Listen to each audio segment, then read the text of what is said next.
ल हेर्नुहोस् साथीहरू, यो चाहिँ अक्सिजन कम्पनी हो होइन। अक्सिजन चाहिँ यहाँ यस्तरी उत्पादन गरिन्छ। ल हेर्नुहोस्, अक्सिजन यसरी उत्पादन हुन्छ यहाँ। यो चाहिँ अब मान्छेको लागि लगाउने अक्सिजन होइन। अनि फलाम काट्नको लागि यो चाहिँ युज हुने गर्दछ होइन। यो मान्छे चाहिँ बिरामी भयो भने थियो मर्ने बेलामा कोरोनाको टाइममा लगाएको अक्सिजन हो कि यो। मान्छेलाई सास पुगेन मर्न लाग्यो भने चाहिँ यो अक्सिजन लगाउनु बाँच्छ है। अक्सिजन चाहिँ यस्तरी उत्पादन चाहिँ हेर्नुहोस् यहाँ। यो अक्सिजन भर्नको लागि राखेको छ यहाँ। यसरी भाँडाहरू थुपारेर भर्ने हो होइन।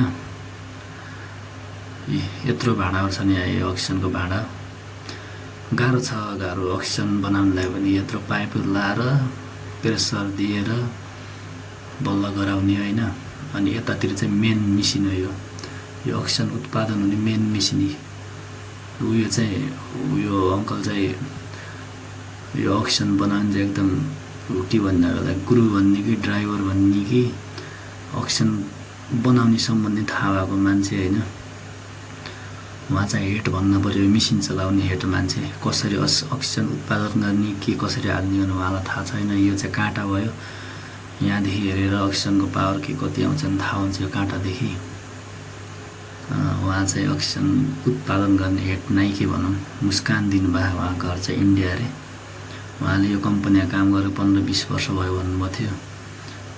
उहाँ पुरा मकै फलाएर झुन्डाउनु भएको छ। यस्तरी मेसिनहरू यस्तरी चल्छ यो पुरा।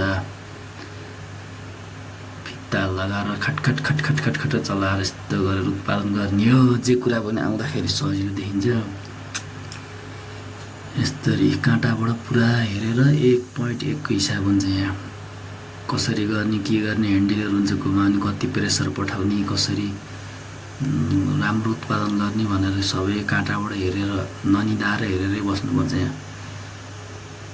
हेर्न चाहिँ 5-5 मिनटमा हेरिरहनुपर्छ, छोड्नुहुन्न। यस्तो छ यहाँ। हेर्नुहोस् अक्सिजन उत्पादन यसरी हुन्छ है त।